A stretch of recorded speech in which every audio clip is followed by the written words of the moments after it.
Hey friends, welcome to The View from Laura's Window, a podcast where life is explored through positive Christian thoughts.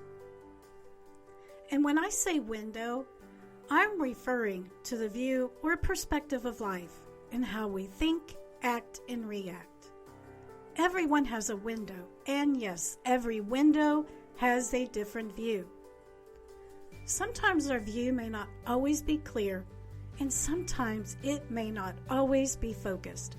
But I hope through this podcast and a positive Christian mindset, you will have a much better perspective. So open up your windows, your hearts, and your thoughts to the encouraging view from Laura's perspective.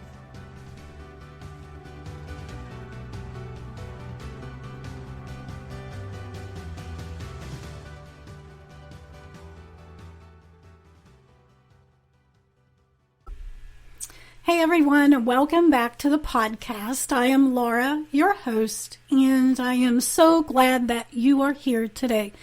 Please forgive me for my voice. I have allergies going on, and sometimes when I get the seasonal allergies, my voice comes and goes, and it may come and go many times while I'm talking. So please forgive me for that.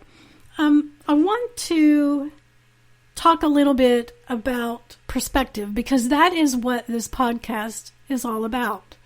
The view from Laura's perspective. And I'm looking for a positive perspective, because that is so hard to find. Sometimes when things are going on and you got a lot, sometimes you just have so much going on that it is hard to find the positive. And right now, the COVID-19 seems to be doing better. There's less, in some areas, there's less cases, and it looks like some areas and some states are opening up more. And I'm hoping that this is a good thing, because if we have to go back into this isolation again, I don't think it's going to be good for a lot of people. We need to be out. We need to be social. And I can say that for me. I need out. It's not good for somebody to stay inside away from human activity for very long. That can just do so much harm. So today I want to talk about 4 ways or 4 things that we can do to give ourselves a pep talk, or 4 ways to change our perspective, in helping change our perspective. And the first one is make a list of what you are grateful for. Now, I know this seems, and it sounds petty, but seeing it in writing, it gives things a different focus. If you just write some of those things down sometime that you are grateful for. It doesn't matter if you put them in your phone, in your notes, or if you write it down on a scrap piece of paper, if you write it in a notebook, however you want to do it. Just physically put them on something so that you can pull them up later and look at them. Because when you are in those moments of being down and out and depressed and tired of just all of the stuff, get that list out and read that list of what you're grateful for. Believe me, that's going to change your perspective, because not everybody out there has the things that you have that you can be grateful for. There's always somebody out there that has it worse than you or me. So make a list of what you're grateful for. Number 2, look for the good in all things. And I mean, look for the good in all people, look for the good in all places, look for the good in all things in the environment, look for good in all of the feelings. Because we need to be reminded that life is good. What do you call those things that are on the back of vehicles? They put the tire in it, and on it, it's got the inscription of life is good. When I see those when I'm out, in the car, driving around, or in the passenger seat, and we're just minding our own business, going along, and I see those, and it says life is good, it instantly changes my thoughts to where I think, you know what? Life is good. I got a lot going for me. A minute ago I could have been thinking about how bad things were, but if I saw that, and when I see it, and if I'd see it again, it always reminds me of how life is good.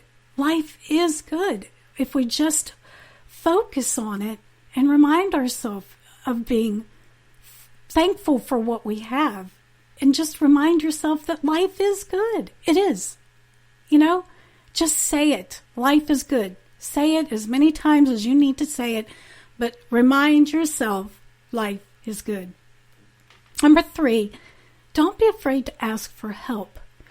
And that could be in the form of, sending a text to somebody, picking up the phone and calling them, asking them to come over, or meeting up somewhere, meeting up on Zoom, writing a letter, however you want to do it.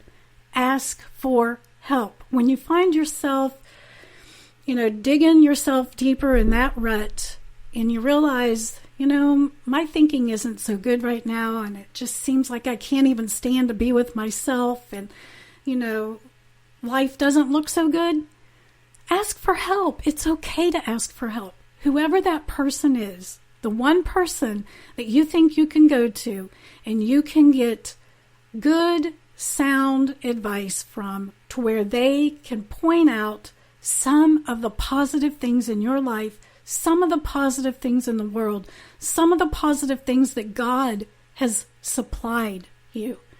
Go to that person and get their suggestions. You need to hear it. If you can't do it for yourself, you need to ask for help. So don't be afraid to ask for help. And number 4, change your perspective. And I'm not meaning, clean off your glasses, or, clean that windshield because it's got bird crap all over it, or, clean those windows that's got the pollen all over them. I'm not meaning that. I mean, consider other ways of looking at the situation. Put yourself in another person's shoes.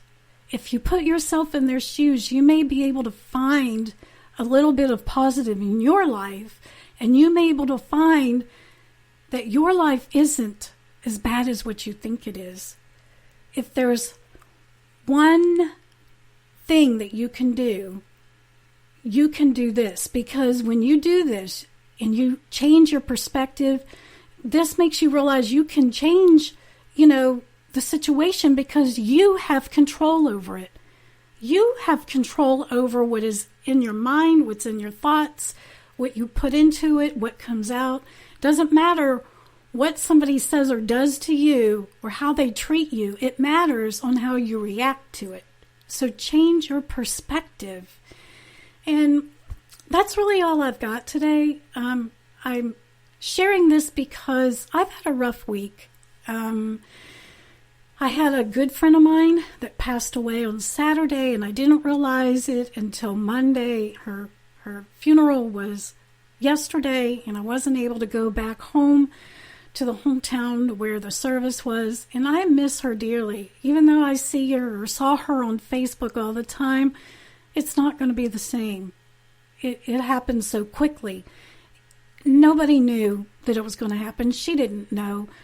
When a massive heart attack hits, it hits, and it just happens so suddenly, and it changes a person's life around you. Like, it just changes everybody's world and turns it upside down. And, that's when a lot of times when something bad happens, we start taking a look at, like, wow, that's really not that bad of what I was complaining about. It's pretty petty of what we get upset over when you get to looking at a person's life and it's gone in an instant.